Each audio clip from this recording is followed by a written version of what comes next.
नमस्कार, मैं हूं आपके साथ अब्दुल रहीम। आप देख रहे हैं मारो आपनो राजस्थान। दिखाएंगे प्रदेश की तमाम बड़ी खबरें। आगाज करेंगे हेडलाइंस के साथ। किरोड़ी लाल मीणा के बयान से पूरे राजस्थान में मची खलबली। कहा लॉकर्स में जमा है पेपर लीक का 500 करोड़ रुपया।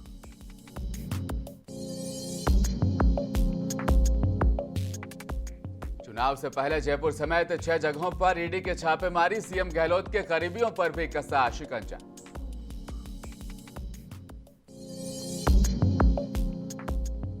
बीजेपी की पहली लिस्ट आने के बाद उठे बगावत के सुर। राजेंद्र राठौड़ ने कहा प्रधान सेनापति जो कहेंगे वही होगा।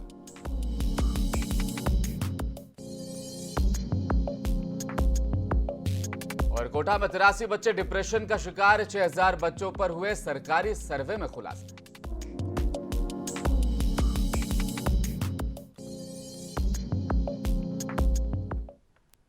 और विधानसभा चुनाव की तैयारियों के बीच राजस्थान में पेपर लीक के मुद्दे पर एक बार फिर से राजनीति तेज हो गई है।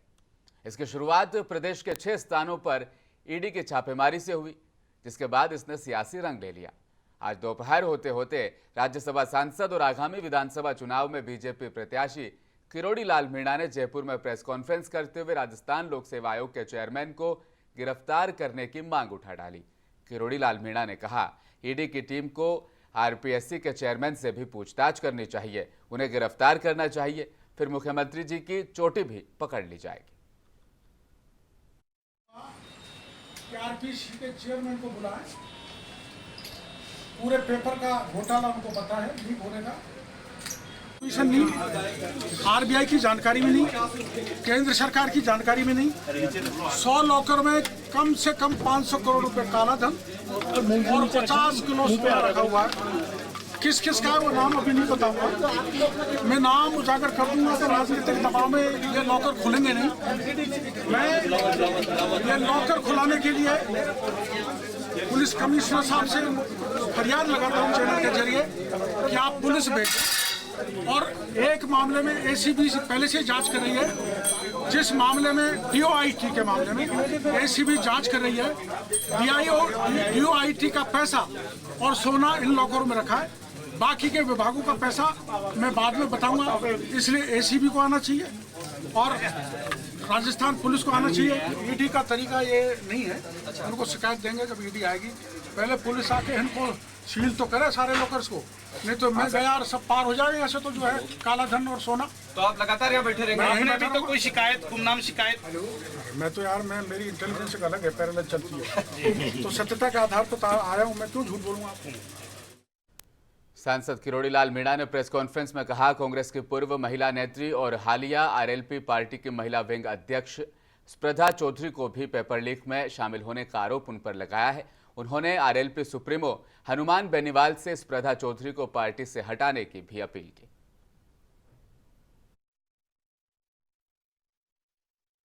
एक महिला का नाम बता रहा था,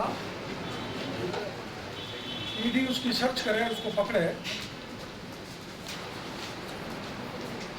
उसका नाम है स्प्रधा चौधरी। स्प्रधा चौधरी ये 25 अक्टूबर 2018 का फोटो है राहुल गांधी के साथ। सादर नमन। डॉक्टर स्प्रधा चौधरी प्रदेश अध्यक्ष महिला मोर्चा रालोपा, बोतल के साथ रालोपा। आरएलपी पहले कांग्रेस में, फिर आरएलपी में कहीं जा सकते, उसमें हमें कोई दिक्कत नहीं। लेकिन ईडी को कहा कि इस स्पर्धा को सर्च करो, पकड़ो। ईडी ने आज स्पर्धा को पकड़ लिया और सर्च कर रहे हैं। और स्पर्धा ने बताया है कि पेपर लीक में मैं बाबूलाल कटारे से मिली थी। प्रेस वार्ता के बाद सांसद डॉक्टर किरोड़ी लाल मीणा गणपति प्लाजा के बेसमेंट पहुंचे, जहां उन्होंने लॉकर्स में पेपर लीक से जुड़े करोड़ों की नकदी और गोल्ड होने का भी दावा किया। आप तस्वीरों में भी साफ तौर पर देख सकते हैं किरोड़ी लाल मीणा लगातार इन लॉकर्स की बात उठा रहे हैं। गोल्ड होने का भी दावा उनकी तरफ से किया जा रहा है। उन्होंने दावा करते हुए कहा कि यहां पर 100 लॉकर्स में 500 करोड़ का काला धन और 50 किलो सोना है, जो सरकार और इनकम टैक्स की जानकारी में नहीं है। सांसद ने यहां भी सरकार और विरोधियों पर जमकर निशाना साधा। बाद में कार्रवाई की मांग पर वे धरने पर बैठ गए। और DOIT का पैसा यहाँ पर करोड़ों है, यहाँ पर यहाँ से भी सिल्लियाँ निकलेंगी सर? बिल्कुल निकलेंगी, किस सिल्लियाँ निकलेंगी और नकदी भी निकलेगी। मैं बैठा हूँ, जब तक नहीं निकलेगी कितना पैसा है खोलने से पता लगेगा। आप कह रहे हो 450-500 करोड़ का अंदाजा है। पुलिस आ गई है, बात हुई आपसे, क्या बात हुई है? पुलिस अपने अधिकारियों से पूछ रही है साहब क्या करें, गले में फंदा डल गया है। IT को बुलावे, ACP को बुलाए, मैंने कहा ACP क्या तरीका है? अब तो इलेक्शन डॉक्टर आपने सियासी हलकों में नई छाप छोड़ी कि आप छापेमारी करके, अब क्या उनकी दिल की धड़कनें बढ़ने वाली है? उनका पैसा है, छापेमारी मीडिया कर रहा है, मैं नहीं कर रहा। मीडिया आया और मीडिया के कारण ये दबाव बढ़ेगा। और राजस्थान के डूंगरपुर जिले में प्रवर्तन निदेशालय की टीम छापेमारी कर रही है। जिस घर पर रेड जारी है वो राजस्थान के CM अशोक गहलोत के रिश्तेदार दिनेश खोड़निया और अशोक जैन का है।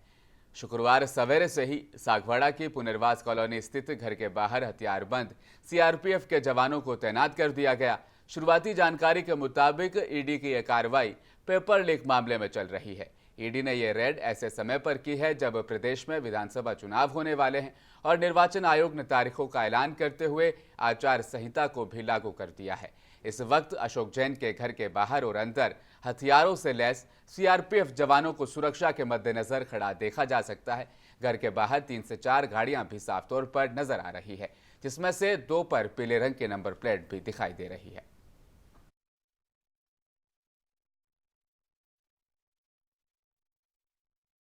राजस्थान में युवा बेरोजगारों की आवाज बुलंद कर सरकार के खिलाफ मोर्चा खोलने वाले राजस्थान बेरोजगार एकीकृत महासंघ के प्रदेशाध्यक्ष उपेंद्र यादव ने अब सियासत की राह पर आगे बढ़ने का ऐलान कर दिया है। उन्होंने प्रेस कॉन्फ्रेंस करते हुए विधानसभा चुनाव लड़ने का ऐलान कर दिया। साथ ही उन्होंने प्रदेश के युवा बेरोजगारों से भी आह्वान किया है कि प्रदेश की 200 सीटों पर बड़ी वैकेंसी है, सबको भाग्य आजमाना चाहिए। विधानसभा चुनाव लड़ने की रणनीति के सवाल पर उपेंद्र यादव ने कहा कि लगातार युवा बेरोजगारों से संवाद कार्यक्रम जारी था। इस दौरान उन्होंने उनका दर्द और पीड़ा देखी। लगातार 11 साल 8 महीने तक दोनों पार्टियों भाजपा कांग्रेस की सरकारों के सामने बेरोजगारों ने संघर्ष किया है। अब चुनाव लड़ने की बारी है।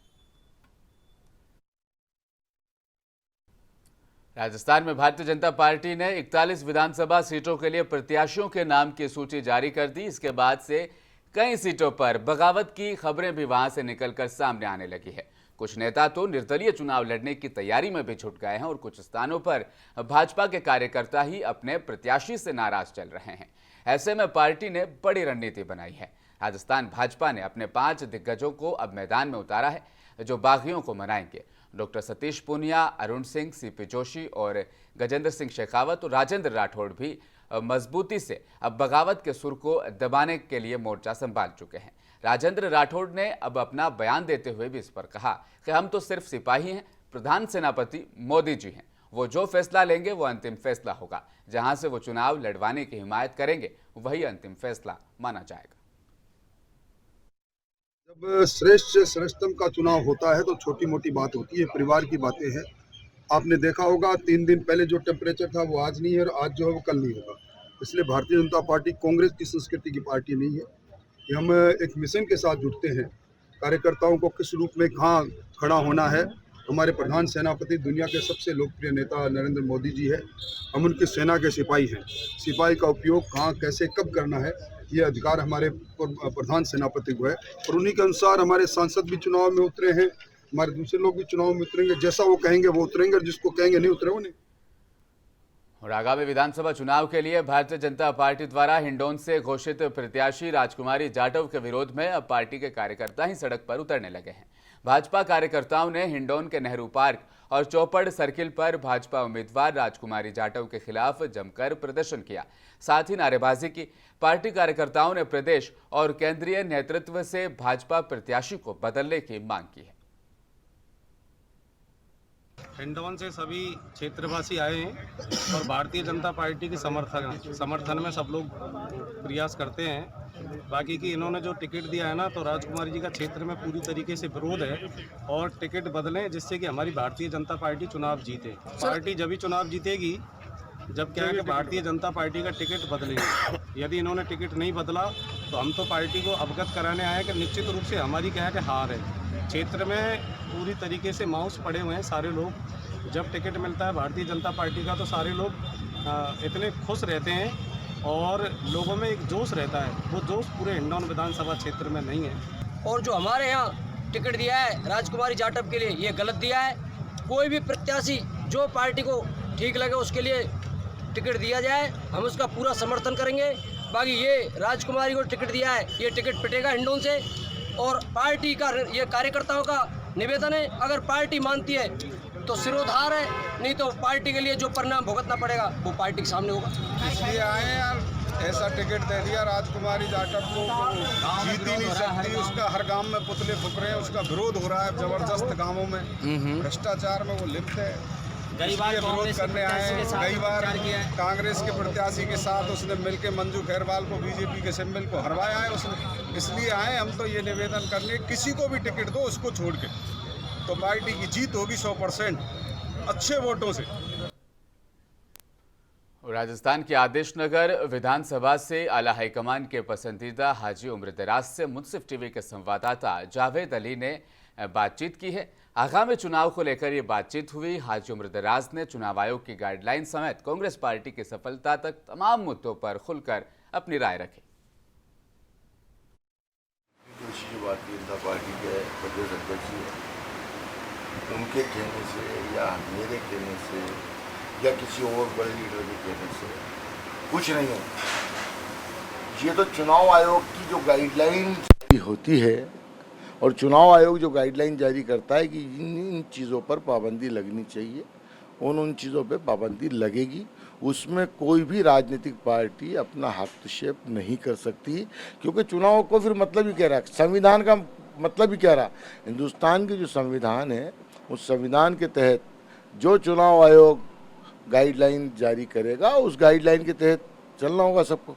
माननीय प्रधानमंत्री जी हैं, वो आपने हमारे राजस्थान के मुख्यमंत्री को भी देखा होगा कि बड़े संयम के साथ बोलते हैं। किसी दूसरे के विरोध करो, आप विरोध करने का कहीं रुकावट नहीं है किसी को भी, आप मगर संविधान के दायरे में रह के, मर्यादा के दायरे में रह के आप किसी पे एलिगेशन लगाओ तो मर्यादा में रह के लगाओ, संविधान के हिसाब से लगाओ। प्रोटेस्ट करना कोई बुराई नहीं है। अगर हम कांग्रेस के लोग प्रोटेस्ट करते हैं या हम किसी चीज़ का विरोध करते हैं तो हम बिल्कुल मर्यादा में रह के करते हैं, हम कभी किसी को गलत अल्फाज नहीं बोलते। और देखिए, कोई अगर किसी के लिए बोलता है तो उसको हिंदुस्तान की जनता बड़े तरीके से देख रही है। वक्त आने पे और पिछले दिनों राजस्थान में विधानसभा चुनाव से पहले सरकारी अफसरों को लेकर तबादलों का सिलसिला चला था। इस पर निशाना साधते हुए पूर्व बीजेपी राजस्थान के सदर अरुण चतुर्वेदी ने प्रेस कॉन्फ्रेंस करते हुए कहा कि 4 महीने से सरकार जाने के भय से अब ट्रांसफर लगातार किए जा रहे हैं। उन्होंने कहा, अब भी तबादलों को लेकर चर्चा जारी है। ताबड़तोड़ एक के बाद एक लिस्ट बनाई जा रही है, लेकिन कांग्रेस सरकार जाने वाली है।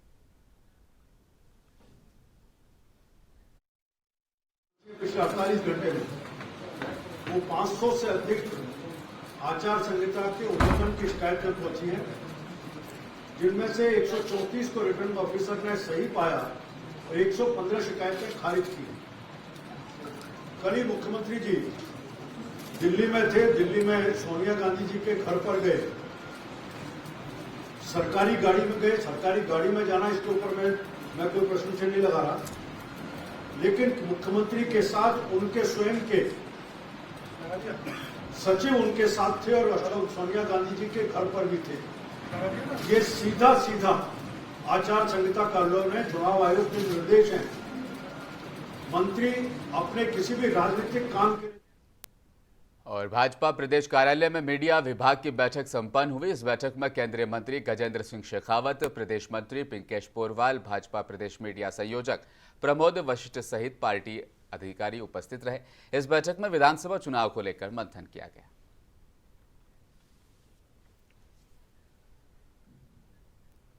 और एजुकेशन हब कहे जाने वाले राजस्थान के कोटा शहर में 83 बच्चे डिप्रेशन का शिकार हो चुके हैं। हाल ही कोटा के 6000 बच्चों पर किए गए एक सरकारी सर्वे में इस बात को लेकर खुलासा किया गया है। सर्वे के मुताबिक सभी 83 बच्चे कोटा में रहकर IIT और नीट की तैयारी कर रहे हैं।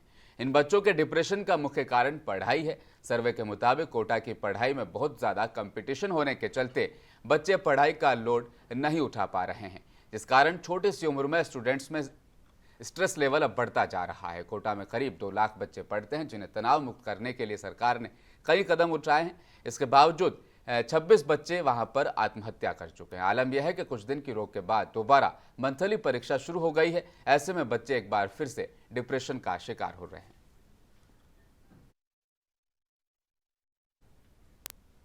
और जयपुर के आमेर महल में नवरात्रि की तैयारियां शुरू हो गई हैं। लोगों को परेशानी ना हो, इसके लिए आमेर महल प्रशासन सजग है।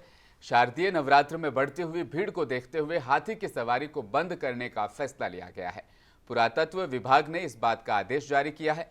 हाथी की सवारी बंद होने के साथ साथ रात्रिकालीन पर्यटन भी बंद कर दिया गया है। हाथियों की सवारी 14 अक्टूबर से 24 अक्टूबर तक बंद रहेगी। वहीं इस दौरान महल सुबह 8 से शाम 5:30 तक पर्यटकों के लिए खुला रहेगा। आमेर महल में पर्यटकों के प्रवेश के लिए टिकट बुकिंग व्यवस्था सिंगापोल गेट पर की गई है। महल के त्रिपोलिया गेट से पर्यटकों की निकासी की व्यवस्था भी कर ली गई है।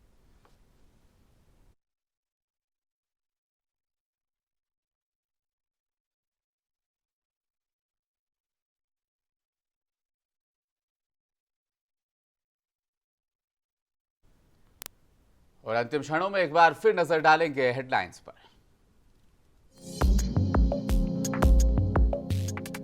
किरोड़ीलाल मीणा के बयान से राजस्थान में मची खलबली। कहा, लॉकर्स में जमा है पेपर लीक का 500 करोड़ रुपया।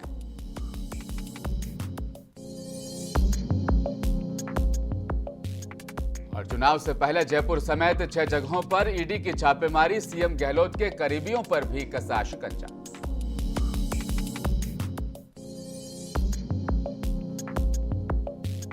बीजेपी की पहली लिस्ट आने के बाद उठे बगावत के सुर। राजेंद्र राठौड़ ने कहा, प्रधान सेनापति मोदी जो कहेंगे वही होगा।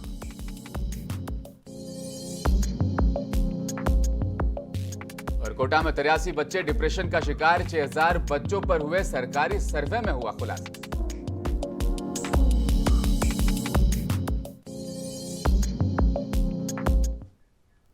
आप देख रहे थे मारो आपनो राजस्थान। फिलहाल इतना ही। देखते रहिए मुंसिफ टीवी न्यूज। नमस्कार।